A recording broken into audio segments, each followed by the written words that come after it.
today we're talking about the new stuff, and I think this gets people's attention probably more so than the modifications, which is unfortunate because the modifications are equally as important. So we got to make sure people are paying attention.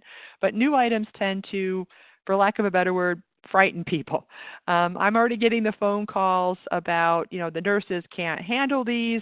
They don't like these. My nurses are upset about these. There's no way we're going to be able to handle all of this kind of assessment in this new tool. To my personal favorite, an organization that seriously believes that this is all a therapy conspiracy to increase functional questions in OASIS.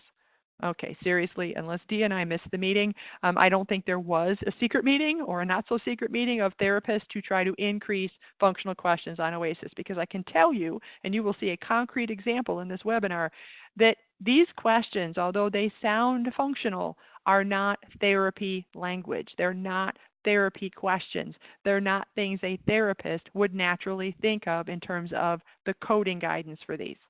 Okay, so we have to stop with this. There's nurse questions and there's therapy questions. No, there isn't. This instrument has always been nothing more than a data collection instrument. It takes snapshots, bits and pieces of information. It not only is it not a complete assessment, and I think we can all agree, that's why it's part of a comprehensive assessment, but it's not even clinical. When you really look at a lot of the guidance, they're giving us directions that feel more like this is a patient-focused idea and not necessarily a particular discipline focused. We have to keep that context always as we look at this, because sometimes our clinical judgment is tainted a little bit because we're a nurse or a therapist. We tend to slant things a certain way, and sometimes that slant isn't really what the question's asking you for. So we need to be as objective as possible as we look at these pieces and understand, no, this is not an influx driven by some therapy secret plot, okay? This is really just additional data collection elements that we know came into place due to the Impact Act. These questions really are not about OASIS in a vacuum. These questions came about because of the continued drive to be able to measure things across post-acute care. So where we've been sitting in our swim lane looking at OASIS as a measurement tool for home care and our ability to compare patient to patient in home health and agency to agency and state to state, that has all been within the confines of home health. These questions, and the reason you don't see M's, these questions are verbatim the same in skilled nursing facilities and in inpatient rehab. This is the first time we're going to have the ability to start looking at how patients are doing, not just within each individual post-acute setting, but as they move between them as an individual patient, as well as performance issues between a home health agency and a skilled nursing facility. So we may look at these now and say, well, they don't factor into payment. No, they don't. We don't really have an outcome measure that's going to show up on Home Health Compare, right away. This doesn't affect my star ratings. Do I really need to be all that concerned? I mean, yeah, let's get educated, let's do it. But does it really matter? Oh my goodness, does it matter? Because we know when CMS starts building public reporting of things or analysis of things, they go retrospective. So the OASIS we start dealing with in 2019 is going to be the foundational information for decisions probably 1 to 2 years down the pipe. We can't sit there and go, well, it was new, well, we didn't know. Or when we start hearing about it being publicly reported 2 years later, start going, oh, now we should pay better attention to these. It's too late. This is the cycle we've been on with OASIS forever. It's almost like the chase the carrot idea. If it's going to be payment related, then make sure those questions are right. If it's an outcome question publicly reported, we make sure those are right. If it's stars ratings, those are the ones we got to look at. Okay? And every time we chase it, we get upset that the first rounds of decision making are pulling up data from 2-3 years prior, and we say, well, how did that happen? Well, it's happened enough times, we need to learn our lesson. OASIS D and January 1 from the jump, we have got to get these new questions correct. There's no grace period. There's no, oops, we're just coming off the holidays. So what we have to do is break them down and understand that there are really only 6. There are 2 J items. There are 4 GG items. And I will agree with you that 2 of them are quite intimidating looking because they have so much information in them, while the other two, not so much. So let's start with the less confusing, I would say, GG items, which is the first one being GG 100, looking at prior functioning. We know that this is an important part of assessing a patient. Okay? And I understand that this is most often a patient report, a caregiver report, something gleaned from the referral information. It's not necessarily something you actually saw because this happened before this illness, exacerbation, or injury. But we also know clinically that understanding what's been going on with them prior is part of the decision-making process going forward. It gives us a context. To the therapist, we know that this item by itself does not meet the expectation of a therapist assessing prior level of function on our assessment. Because what's missing? A time frame. On a therapy evaluation, we do expect to see prior level of function with more detail than this. Was it 5 weeks ago, 5 years ago, 5 days ago? That does factor into our expectations around what we're going to do with this patient going forward. So you can already say right there, this is not a therapy question. This is a contextual issue. We see our coding options at the side. They're very straightforward. Unknown, please, any OASIS item, I don't care if it's a G, G, J, or an M, that has an unknown option. It really should be the last resort. The last thing I'm going to pick is that data collector, that I have vetted every possible other way than to go straight to unknown.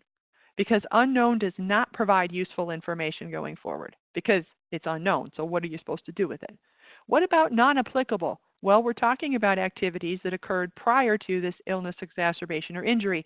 There could be elements within these areas where we say they can't do it now, okay, but they also weren't doing it before. It doesn't apply to them. They don't have stairs that they need to deal with. So non-applicable is there for that reason. So we look at the grouping of activities.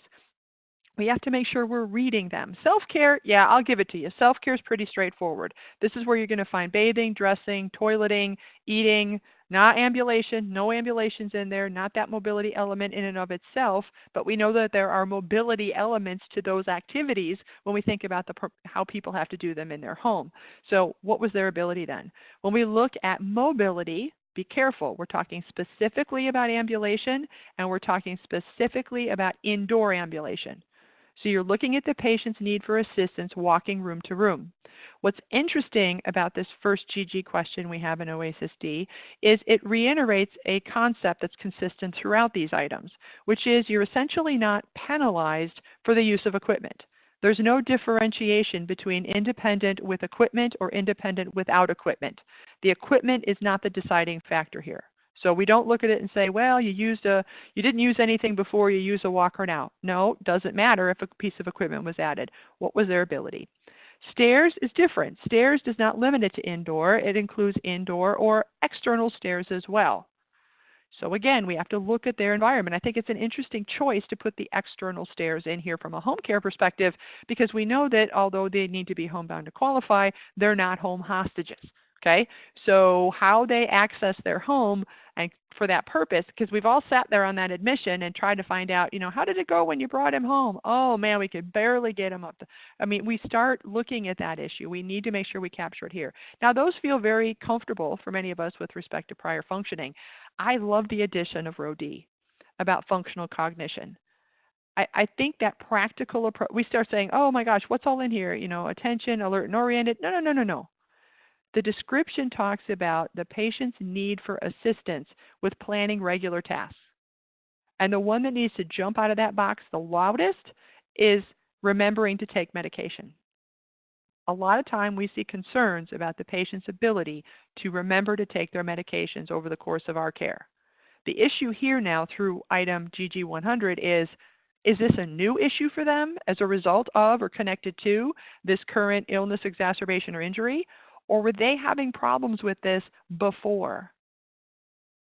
That is an important piece for us to think about because if we put independent here and then note issues related to functional cognition in the 1700 series, then what we're saying is this is a newly emerging problem. And newly emerging issues tend to carry a higher expectation that you can do something that will impact it, as opposed to the challenge of this is not new, this has been going on for a long time, so we're going to work with it.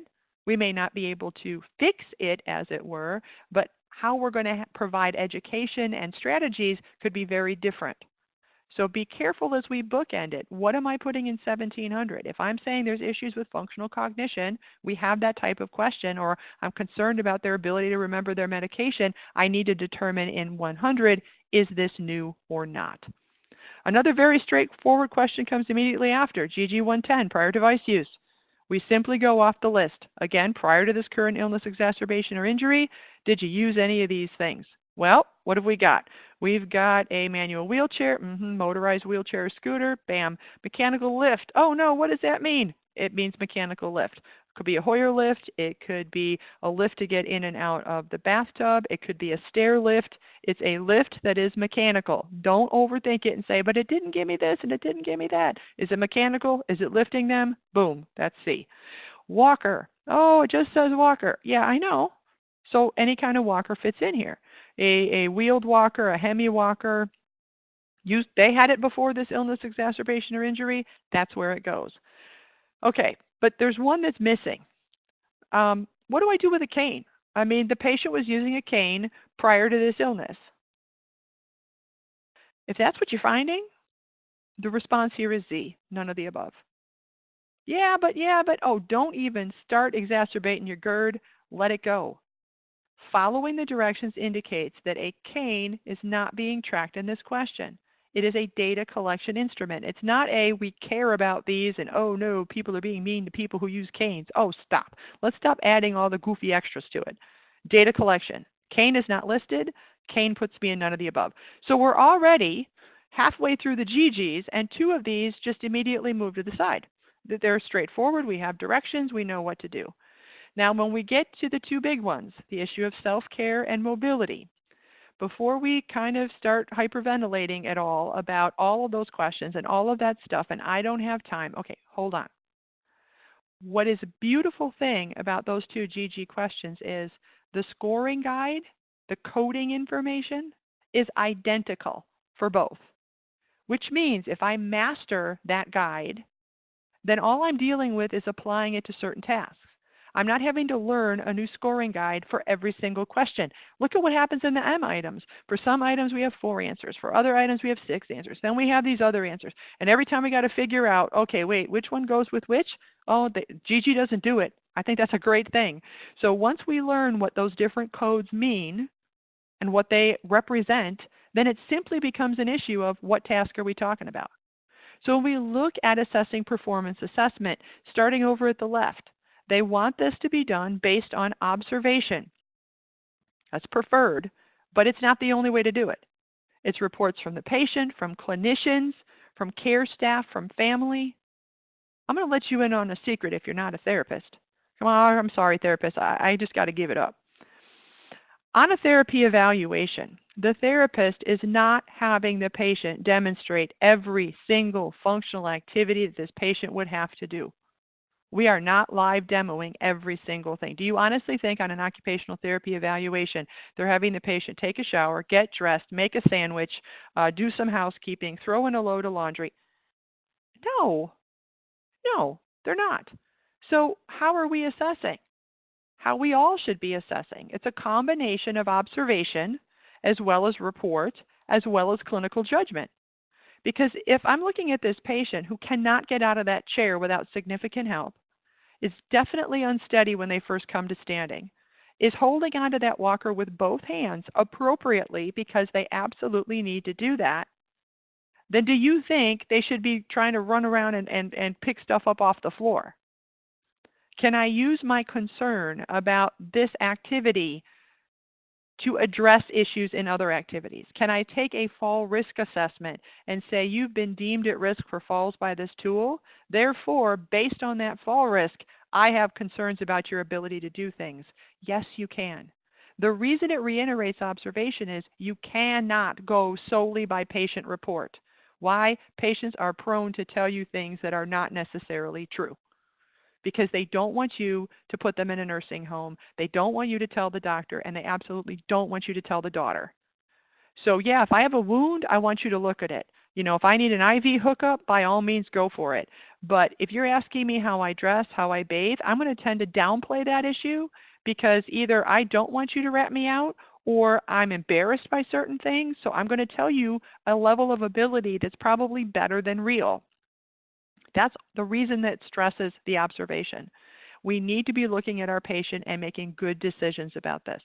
I love the second bullet under the check mark. I'm going to have t-shirts made. That's it. I've made my decision. Okay? Because directly out of the manual, verbatim, about all this GG stuff is, when possible, CMS invites a multidisciplinary approach to patient assessment. Oh my gosh, this is no longer an M90, if you collaborate, this is how you handle the data assessment completed. It's not the modifications to the guidance in OASIS D for the M functional items about you can utilize information from other people who have direct patient observation and involvement. This says flat out, you got an invitation. So let's accept the invitation as a multidisciplinary team.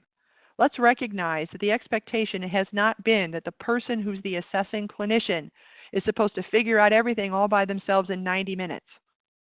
That if therapy evaluations are going to happen within that 5-day window of the start of care, are they stepping up and providing information to that assessing clinician to ensure that these responses are correct? These responses are not about the clinician's name at the bottom. They're about our patient. And we're not saying this is a divide and conquer. If it's got function in it, turf it to therapists, they can answer. I'm telling you, I've read many, many, many OASIS, okay, audited many. And I will just say that therapy, we are not necessarily genetically predisposed to do it better than nursing. Why? Because it's a data collection instrument and not a therapy tool. And if we get our therapy brain too engaged in the process, we don't pick the right answer either. So this is a collaboration effort to look at how do we all work together to get the best information possible. And then a lot of what we see going forward, and just so you know, everything on these RSI, response-specific instruction slides, is verbatim from the manual. No, not because I'm lazy and making slides. I'm using source material to make sure we understand. A lot of this should sound familiar, that we have to deal with them performing these activities as long as they are safe. That word is back again, just like in the M items. It's not that you just did it and nobody's there. It's not you take showers and you live alone, therefore you're independent. No, safety remains the issue in GG. What could impact that? Well, cognitive limitations, their need for assistance to do this, based on what this patient needs assistance to perform the activity safely. So serious deja vu here. When we're looking at their ability, we have to understand that the environment is a contributing issue. In our setting, more so than in a skilled nursing facility and an inpatient rehab. We have to look at, does the patient vary in terms of, okay, let's go with a great example. Have you ever gone into the home and you see the chair and you see that chair and you immediately know that is probably the only chair that patient can get in and out of? It's easy to spot. It's directly pointed at the television set. It has an Afghan over the back. It has the table next to it with the remote control and everything that would possibly be necessary right there. I mean, sometimes you swear there's probably a mini fridge on the other side of it. There's newspapers immediately right next to this with the mail all stacked. Why has the patient created this? Because that's the only chair they can get out of. I call it the command center. Okay, in a patient's environment, is that the only place you have to sit down and get up from? The sit to stand transfer. Is it just that chair? Are you having to sit to stand out of that chair that's over in your bedroom? What about relationship to you getting on and off the toilet or up and down from a dining room chair? The patient's environment may require us to assess an activity in more than one place in the home, to ensure that they truly have the ability and it's not limited to only in one situation. If the moon is in the right phase, then they can do it. Because if it's that limited, it's probably not what we would meet for the criteria of independent. And for the GG items, it's the majority, what's true for them the majority of the time. So I know we tend to look at that and say, well, it says not to score them at their worst. I don't think that's our problem. I think sometimes our bigger problem is we score them at their best. He got out of the chair when you were there. Okay, can he get out of the chair anytime he'd want to get out of the chair? If the daughter's telling you he normally can't do that in the afternoon, or it's much more difficult first thing in the morning, he's doing a little bit better now. Okay, just because he did a little bit better right now and got up better right now, what is true the majority of the time? We always have to look at that from the big picture. Goals. Goals are listed in GG items, and honestly, I wish that they had picked a different word. Not because I think, I'm somehow smarter. I think it's going to mess up the conversation, because as soon as it says goals, we go clinical. And it says discharge goals. Oh my gosh, we shouldn't be setting, functional goals as nurses. That's not our domain. Or therapists saying, you shouldn't be setting functional goals. That's my stuff. Okay, these aren't actual goals. I'm just going to say it. Okay, this is my opinion. You're not going to find this in the guidance manual. I don't think these are actual goals. They're number boxes where you're going to put down a level of ability that you think they'll be able to accomplish by discharge. That is not a goal. That's a target. That is an estimated projection of what we think their ability is going to be when we're done. It's based on clinical judgment. I get that. But it's not a complete goal statement. It doesn't connect the why they have a problem doing it, what you're going to do to work on it, what is the expected time frame. It means nothing about what Dee Cornetti would absolutely love to soapbox on if we had another hour, SMART goals. Okay? It doesn't have all the elements in it. So it's called goal, but let's just think of it as an activity target. I'm just saying what I reasonably think is going to happen with this patient by the time we're done. What am I basing that on? I love the third bullet here. I'm looking at their prior level. I'm looking at my current assessment. I'm looking at what information am I getting from the patient and the family? What is my professional judgment? Yes, the manual flat out uses those two words. What is the profession's practice standards? What do we expect to do from a treatment standpoint? What is their motivation? How long are we going to have them? We look at all of those things and say, based on that full view of this situation, what is reasonable to expect them to have happen at the end? And it does say that at times you're projecting they'll be better at something by the time we're done. At times you're going to project they stay the same. And at times you're going to project that they're worse, based on this holistic view of the situation. If we come out of the gate saying everybody's going to get better at everything by the time we're done, we are creating a bar too high to sustain, and a bar that Medicare will say, wait a minute, so if you're telling me you expect everybody to get better and then at discharge they didn't, what are you doing wrong? We have to be honest about this. We're not psychic. We know sometimes we're going to estimate in the wrong direction, but let's not assume that this is supposed to make everybody independent by discharge when in some cases they're never going to be. We can mark them as the same because maybe maintenance therapy is going to be our goal to stabilize function, and we're going to provide skilled, reasonable, and necessary care in order to achieve stabilization. Or maybe this person is only going to be on service for 2 weeks, and are we going to fix all this stuff in 2 weeks? Nope, I think our best guess is it's going to stay the same because they're not going to be here that long. That's what we're looking at, is a target. So don't get yourself bogged down in who's writing whose goals. These are not goals in the sense they need to be from a defensibility standpoint. These are merely a data collection term in relation to an activity projection. What are those not attempted clarifications? Well, we have situations when we are not able to do this activity, and so we want to be very careful with those codes in terms of how we use them and what's expected when we use them. So code 7, refused. Well, that seems pretty straightforward. I agree. The patient refused to do this. But let's think about this in a larger context. What about this specific activity made the patient refuse to do it, especially if other activities that sound similar, they did do it? Or they're refusing to sit at the side of the bed, although in the M items you assessed bathing and dressing and ambulation, they suddenly just refuse this one thing. So again, refusal can be a very appropriate response, but we have to make sure as we look at the entirety of that piece of the assessment, does it make sense when it looks like they refused only 1 or 2 things, but then did other things? Then we'd love to see documentation to explain that inconsistency, or else at face value it looks really weird.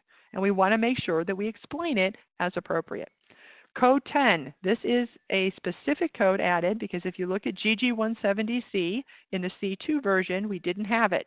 We have it in the OASIS D version, and I think this was a definite push in relation to home care saying, excuse me, we are not a facility. Okay, there can be environmental limitations that, especially as we look at the issues of gait assessment and these distances, you can see where, hey, if I was in a skilled nursing facility, I could mark those distances out and run them through it. I could mark out little courses and run them through them. Well, we're in the home. That may not happen. I understand that. But let's be very cautious with how we use Code 10. We use it when that is absolutely the situation. that we have looked at that particular task, we have read the guidance and examples about that task, and we recognize that there is absolutely no way this can work in this environment. If we have gone through that thoughtful process and come to Code 10, we will need to also document what those environmental limitations are.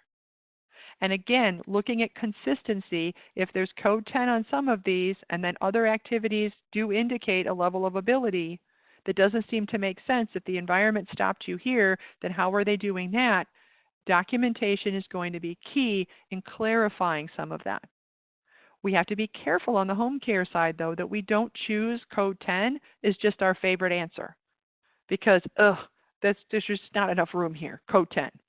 We have to make sure we've really vetted that situation first before we choose that response. Now, Code 9 and Code 8.8 have some similarities, but they have a key difference. So we have to make sure we know the difference between not applicable and not attempted due to medical condition or safety concern. Code 9, the not applicable, is saying if the patient could not perform the activity at the time of the assessment and also could not perform that activity prior to the current illness, exacerbation, or injury, that activity is then deemed non-applicable. What do you mean non-applicable? From a data collection standpoint, if they weren't able to ever do this before this happened and they can't do it now, then why am I, from a data standpoint, not a clinical standpoint, a data standpoint, going to bother to track this data? It's something they were not doing, they're not going to do it, they can't do it now, it becomes a non-applicable. Code 8.8 talks about if the patient could not perform the activity at the time of the assessment, but could do it before. Now we're entering into that arena of, is it a safety concern as in terms of you're just not going to have, they should not be doing this activity because of their safety issues. However, they were able to do it prior, so it makes sense to use this. Knowing that if I have a physician restriction that's impeding this, that needs to be clearly documented, that I have it. So we're back to the classic example we've used with M items, which is the patient, needs to be able to do an activity such as bathing. The only shower is upstairs. The patient is currently medically restricted from going up and down those stairs. Well, they were able to go up there before this illness, exacerbation, or injury. They are not attempting it now because of a physician restriction on the stairs, because the stairs they can't get to it. So we would use 8.8 and we would document specifically confirming the physician restriction. When we use one of these codes, though, can we still put a goal? I mean, if it's not attempted now, can I really throw a goal out there? Again, not goal, activity target. Especially in the case of an 8.8, the patient was able to do it before, so it may be considered unsafe or medically restricted at the time of the assessment, but if I reasonably believe that they're going to get back to this at some point over the course of our care, I can put a different level on there for the goal area. I'm not restricted to put the same things across. I can say, well, especially since you could do it before, I'm anticipating you returning to it at this level of ability. So I can do that with respect to putting a goal when I use a not attempted at the time of the assessment. So what else do we need to consider here before we look at the item? You may say, well, 1910 is not new. Why is this here? Well, we're talking about the emphasis on function and falls. And you cannot assess function on the OASIS, whether it's a GG or an M, without first trying to deal with, but the patient lives alone and he does it when no one's there. He doesn't have a viable caregiver. His caregiver can't help him. Somebody's there, but they don't. I've heard every possible argument and frustration and GERD-producing interaction associated with the assessment of function for 20 years. I'm offering us a way to get out of the cycle of the ongoing debate and guilt, and I'm scoring them too low, or the reviewer's trying to do this for some evil purpose. Okay, let's just stop it. Do we assess patients for falls in home health? Yes, we do. Okay, so I'm going to administer a fall risk assessment, and in order to do that, I need to do a multifactorial, one that is standardized and validated, which overwhelmingly at the time of this recording is the MAC-10 tool. All right, so I'm going to do that as part of my assessment. If I administer a fall risk assessment and my patient scores at risk for falls, do I believe that this individual should be at least supervised while they do stuff? Well, I've asked that question more times than I can remember, to more clinicians than I could ever count, and the overwhelming answer they give me is yes. If it's someone we think is at risk for falls, we would want them at least supervised. Let's take it a layer deeper. If it was your family member who just came home from the hospital, came home from the skilled nursing facility, would you want them at least supervised while they were up and about? Now, when they first got home. I'm not talking about forever. I'm not talking about maybe not even for a week. I'm just saying today, do you believe they should be at least supervised? And if the overwhelming answer is yes, then which code should we be looking at when we assess function in OASIS items? Because in the M items, all that assistance is lumped together, which means if you need to be at least supervised, then you're being assisted. And our responses should reflect that. What does that mean as we look at GG 130? Well, we see our coding guide. We see that activities, when we're picking our ability to do this, we're looking at safety and quality of performance, the same thing we were with the M items. We see our levels. Independent does not mean they just did it once. This means they could do it anytime, day or night, without concern. They are so magnificent at it that you have no anxiety about them whatsoever. You would be perfectly fine if they did that activity when nobody was in the home with them at all. And it's so magnificent that absolutely no skilled professional needs to address this activity at all. That's what independent means. Independent doesn't mean they did it by themselves. There is that safety and quality element that when you as a clinician call it independent, they believe you. And independent, but I'm going to work on it, will never fly. We need to make sure we're very clear what independent means. We look at setup or cleanup. Okay, fine, I get it, but what are we setting up? Think about it this way. In the M items, it talks about, particularly with upper body dressing, lower body dressing, grooming, and toileting hygiene, that there's a difference between a 0 independent and a 1 saying if things were laid out. Response 1 in an M item removes the gathering element, which is essentially what response 5 does. It deals with the gathering. It's once again saying that if I do something before you do the actual activity in the row, if I'm helping set this up, and then that activity yourself, you just do it, you are independent. See, response 5, the activity itself is still independent, safe, and of perfect quality. The only difference between a 6 and a 5 is a helper's doing something to set up that or afterward. Before you go to stand up, I go bring you your walker. Well, you need your walker to do this. I am setting up the situation. You may sit to stand completely independently and safely. I'm not taking that away from you. But if I had to do something ahead, if I have to move the blanket off of you so that you can do the rolling, you're independent with the roll, that's true, but someone had to help set this up. That's the difference between a 6 and a 5. 4, oh my gosh, Dee's probably going to get sick of hearing me say this. Response 4 is the absolute tell that these are not therapy questions, and these are not therapy responses. How? Because there is no therapist that's going to be writing down in their records touching assistance. Touching assistance. Think about that. Could you imagine if you read an OT notes and it says the patient bathes with touching assistance? Seriously? I think somebody would call the authorities. Here we go. Another, this sounds like an episode of Special Victims Unit. I mean, touching assistance? Yes. But what that tells us is this is a data collection question. Discipline neutral.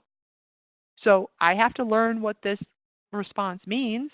It's not a clinical response. And please, no therapist get off this call and say, oh, look at that. I can use touching assistance. Yeah, I would not recommend you do that. What's encompassed in response 4? Well, supervision. We know what that means. Also verbal cues. Okay? And it could be continuous. It could be intermittent. But the bottom line is we're going back to our fall risk assessment. If I think you're at risk for falls based on a tool, not my personal opinion, the tool says you are, do I think you should be at least supervised? If that's the case, then responses 5 and 6 are off the table. I have to be looking at 4, 3, 2, 1, possibly down into the not attempted codes based on fall risk. So this gives us an objective way to deal with it, but they live alone and they do it. Yeah, just doing it isn't the issue. Are you safe? And can you be a fall risk and be safe? We really have to look at this objectively with our patients. So we see what our responses are, what the different levels are, what the activity not attempted codes are. So again, once we master what these mean, and I think our biggest challenge is making sure we're clear the difference between a 6 and a 5, and what a 4, how it includes verbal cues. Now how do we apply it to the task? And then many of you are probably thinking what I am thinking. Hey, wait a minute. We basically had this in OASIS C2. We just had it for GG170C. Yep, you did. Well, the question is, how much attention were we paying to GG170C in the last year? Because when I review OASIS, I'm not sure people have been paying that much attention to it and may have developed habits and misunderstandings of what these levels of assistance actually mean. And so we need to make sure everybody is speaking the same language, and then we move and look at these activities. Some of these activities we go, wait a minute. This I can read. I know what eating is. Oral hygiene, okay, I get it. It talks using suitable items to clean teeth, or if they have dentures, okay, I get it. That's kind of sort of part of the M question of grooming. Yeah, kind of sort of, but it's not the same. Toileting hygiene reads almost exactly the same as the M version of it. Now we go, why am I doing double work? Okay, GG comes from the IMPACT Act, the ability to collect this data across post-acute care. The end result in the short term is some of this has overlap because our M item still remains.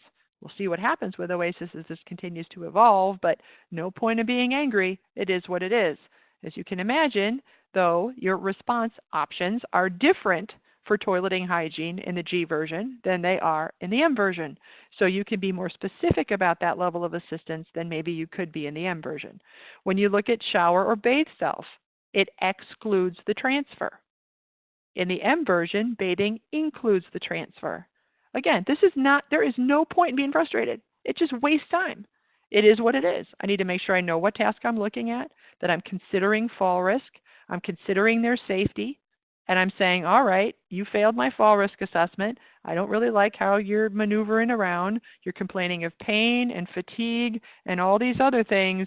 And then you go, do I think you should be bathing by yourself? Yeah, probably not. Let's move down the list and figure out what level of assistance makes the most sense for you. Upper body dressing, lower body dressing. Keep in mind, if I got to go get your clothes for you, that's not the independent response in GG. Now we're looking at setup or cleanup. If I need to supervise you while you're doing it, I'm not touching you, but I'm standing here while you actually put the clothing on, in case you slide off the side of the bed, then I'm not a 6 or a 5 either. I'm looking at 4 from a supervision standpoint. And then we say, well, there's footwear. Okay, footwear finally got its own line, and it's about time. We know that this can be a significant complication when we're dealing with trying to educate the diabetic folks about their feet when they can't really manage their shoes correctly. So great to see that added. Well, that gets us through self-care. Let's look at a quick compare-contrast between the self-care item in GG and the self-care items in M. So for shower and bathing, remember, for the GG version, no transfer. You are not considering the transfer in GG. In the M version, the transfer is considered.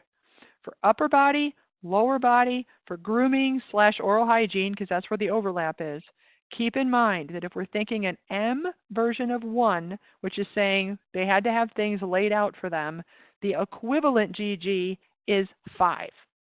Okay? So keeping in mind, just because you can get yourself dressed, if I have to bring you what you need to do it, you are not the independent answer in GG. You're set up or clean up. The beautiful thing as we move to mobility is we don't have to start over. This is the exact same conversation, and I'm not going to repeat it because you just heard it. That's why you learn these codes, you learn how to use them, you look at the guidance manual, which gives us many examples for each and every one of these. It can be very, very helpful. Yep, got all that. What are my tasks? And again, now I'm just dealing with my task exactly as they're described. Rolling from right to left, sit to lying, lying to sitting. Oh my gosh, it separates those two things out. Yeah, because they can be two very active. Why are they, you know what? Does it matter? The questions are what they are. Our need to project frustration just makes us mad. And we don't need to be mad. We just need to be calm, cool, and collected. Look at the information, pick the best response, and move on. Sit to stand. We see what that is. Well, we got a chair or bed to chair transfer. Got it. Toilet transfer. All right. this time, as opposed to the M version, which says you have to be able to get to the toilet, on the toilet, off the toilet, and back out, this one says their ability to get on and off the toilet. All right, car transfer. Hallelujah. We're finally dealing with some of these things that have to do with how well could this patient go access medical care. So imagine if we put down you're independent with a car transfer and you're doing great in everything else. Do you think someone might question homebound status? Potentially. So be careful when we think about this. Let's not just assume, oh, he told me he's fine. Really? He can't get out of a chair. He can't walk across the room without help. He's a fall risk. Do you honestly think he's getting in and out of the car without anybody standing there? Like we would say, if you're putting independent on a car transfer, what you're saying is, while you're out there doing it, everybody run away. Let's put him out there by the car, okay? And we're all going to go sit in the house, and he's going to go do it. That's what independent would mean. And then we get into all this walking. 10 feet, 50 feet, 150 feet, 10 feet uneven, 1 curb, 4 steps, 12 steps, picking up an object. And our wheelchair responses. Yes, they all have parameters. They have distances. Does that mean we're going to have to measure? Yes. Can we just estimate? No. Okay, I'm just going to say it. We're going to have to look at strategies, whether it is a designated length of string, whether it is those devices that get used by construction workers to mark lines. We got to figure out a way to do this, because it can't just be, I'm going to estimate it, because Dee and I have seen that just at trying to estimate 10 feet. A room full of therapists say, oh, I can just do it this way. And everybody came up with a different way to do it, basically. And most of them didn't even end up with 10 feet for real. So we really have to make sure we're being consistent and we're doing the parameters of the question. That if it says to walk 150 feet and the patient can't get there, they got to 104 feet. The response there is not attempted. It's a non-attempted code. Oh, they attempted. No. Stop thinking clinical. Did they attempt the 150 feet? Did they get there? No, which means they didn't get to the 150 feet. So it's not attempted. And why? Well, if they're running out of gas and they have the safety issue has come into play, then we're looking at code 88. Could you do this before? Yes. You can't do it now? Well, I could. No, you couldn't get to 150 feet. Therefore, I can't put down supervision or anything. You didn't make it. Can I put not attempted now, but I reasonably think you're going to get even better than 150 feet at the end? Yeah, I can, based on my judgment of the patient. But what I want us to be very careful of here is let's not digress or revert physical therapy goals to this idea that these are the numbers I'm supposed to pick in my goal statements. These are data collection targets for consistency. They are not goals. They are not connected to homebound status. They do not resurrect the 151 feet and I'm going to burst into flame, no longer homebound. These are strictly nothing more than trying to make sure that every time we're answering this, we are measuring the consistent thing, whether we're in the hospital, or not the hospital, in home health, we are in skilled nursing, or we are in inpatient rehab. So let's not make them more magical or more burdensome than they really are. Those are those distances, 10 feet. And when I hear, we can't do 10 feet, you can't, because it wasn't that long ago as an industry, we were all super in love with the timed up and go.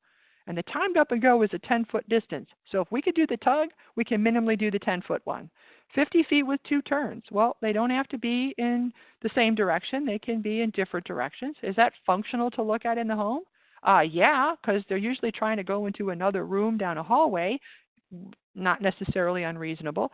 150 feet or more. Well, based on the environment, they can turn as much as they need to turn to get us there. Or more is the issue. It doesn't mean we're capped again at 150 feet. It's simply a data measure. And the 10 feet uneven, the 1 curb, the 4 steps, the 12 steps.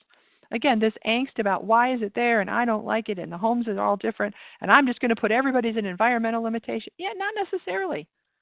What were they doing before? Maybe they have 6 steps. Oh, it's not there. Okay, that could make 12 steps non-applicable. No big deal. No harm, no foul. They don't have 12 steps, but they've got 6. So 4 can be accomplished in relation to measuring it as part of this activity. They were doing 6 before. So I'm not going to be able to non-applicable to 4, but if I can't attempt it now, I have reasons to choose from. If I can and they successfully get to the 4th step, I can use that ability to get my baseline on here. and what I think is going to happen about that ability to the fourth step going forward. Am I still going to work on 6 because that's what they have? Yeah. Is it still a concern? Yes. This is not going to change my clinical feelings. This is nothing more than data collection. So we've talked about the function. We've made the case for fall risk. Well, falls are coming back up. And Dee, I'm turning this over to you because this, again, we had 2 straightforward prior level. We got, navigated through the mobility and self-care. And then these 2 at first glance seem like slam dunk. It's just about falls. But what do we really need to pay attention to? Yeah, well, first of all, item J1800 really talks about, is asking you if the patient has had any witnessed or unwitnessed falls since that most recent start of care or resumption of care. Okay, so this doesn't just have to be the ones that somebody witnessed. These can be self-reported by the patient. It's important here really to define what a fall means in terms of OASIS D. And literally, the guidance manual says it is the unintentional change in position and coming to rest on the next lower surface. I've used a very similar definition in research where it's the unintended coming to land on a surface other than the one you intended. But ultimately, I think that we can play with this coming to land on the next lower surface. So for example, if the patient intended to stand up from the edge of a bed and landed on the floor, this would constitute a fall. The question that I ponder, and I had to look a little further at, Cindy, is what is if the patient intended to stand and fell back onto the bed? It's not lower than the bed, the original surface, but it is lower than the floor where they intended to land on their feet. So I guess it constitutes a fall. And in my mind, that's kind of how I see it. But there's a little bit more information that we can get out of the manual. We also have a definition of what we call these intercepted falls. So I think this is where that coming to land back, falling back on the bed, or trying to stand up from a chair and falling back into the chair comes into play. And that is under the definition of an intercepted fall. An intercepted fall is one where the patient would have fallen if they had not caught themselves or been intercepted by or caught by another person. And so, again, going back to falling back on the bed or the chair, another person didn't catch them, and maybe they didn't catch themselves, the chair or the bed did. But ultimately, I think that constitutes an intercepted fall, and that just kind of probably blows a lot of people's minds, And the difference between not being able to get up and then falling back down, are they really falling backwards, or are they just didn't generate enough momentum to get up out of the chair? And so, I don't think we should split hairs on it. I think the most important thing that we understand is that a fall doesn't have to result in landing on the floor. I've seen patients walk down the hallway and, they look like a pinball where they're bouncing off the walls. And if that wall wasn't there, they'd keep going sideways until they probably fell. And so, this idea of falls and intercepted falls, I think, really allows us to capture the true functionality or dysfunction of our patients in relationship to balance. So, just a little bit more information about J1800. CMS really understands that, that's part of something that we work on in therapy is balance and balance training, and part of that is to teach the recovery from perturbations or balance disturbances in the course of therapeutic exercise or the visits that we make, right? And so they don't really want us counting those anticipated losses of balance that occur during the course of therapy. We're not calling those intercepted falls at all. Those are just, those are the course of training. So these would be the ones that either are witnessed or not witnessed, intercepted by people or not, but really aren't happening in the course of their therapy session with the clinician. And so what we're challenged to do is we're challenged to look at the severity of that fall. So if we answer that they've had falls, yes is the answer, then we get the opportunity to code whether there's 1 or 2 or more if we choose the yes answer, right? Or they maybe had 3 falls, and we have to register 3 of those falls. And maybe 1 there was no injury, And then two of them, they had injuries that were minor, but nothing that was major. And so the guidance manual, without diving any deeper down that hole, Cindy, the guidance manual does a really good job explaining how we use these like multiple choice type characters in these data items to code them correctly. And I strongly just support everything you've been saying about use that guidance manual, not just because these are new items, but because they are very detailed. I mean, I think we have a lot of information that we can go back and we can learn about. And everything that I've talked about has come directly from CMS, which comes directly from the guidance manual in the conversations or the webinars or the readings that I've done. So I think this is a step in the right direction for falls, measurement of falls. I think it's a truer functional indication and a realistic view of our patients. And I think qualifying or classifying the degree of their injury that is sustained is extremely relevant and should be factored into when we're talking about risk management and reducing need for higher centers of care if we can improve these type of things. So. Well, I agree, Dee. I think that the interesting thing though with this is the challenge of making sure our patients are comfortable enough to report the unwitnessed fall. I think very often we see evidence that they clearly did fall and they still try to act like they didn't. Even when they're found on the floor, sometimes they act like they didn't. So we really have to create a safe environment, in my opinion, for we're not collecting this information like we're some sort of spies for Medicare or for the doctor, but that we're trying to collect good information so that we can build better fall prevention programs. Because you've heard me say this before, Dee. I don't even know why we continue to call most of these fall prevention programs when you have to fall to get into one. So our ability to get our arms around this issue, I think, will be enhanced with this kind of data, but it does present some challenges with respect to getting reliable information from our patients, whereas when these same questions are present in the skilled nursing facility and inpatient rehab, where you have 24/7 supervision essentially in the facility and could see more of this, their numbers might look different. As I thought about it more last night, Dee, it struck me that if the facility-based versions of post-acute care are going to be able to see more of these falls and we are tied more to self-report, could we inadvertently end up with them having higher fall rates in GG questions than we do, simply because we may have more falls that aren't captured correctly because we're not getting told? So I think it's going to be interesting to see where that comparative data across post-acute care goes with this.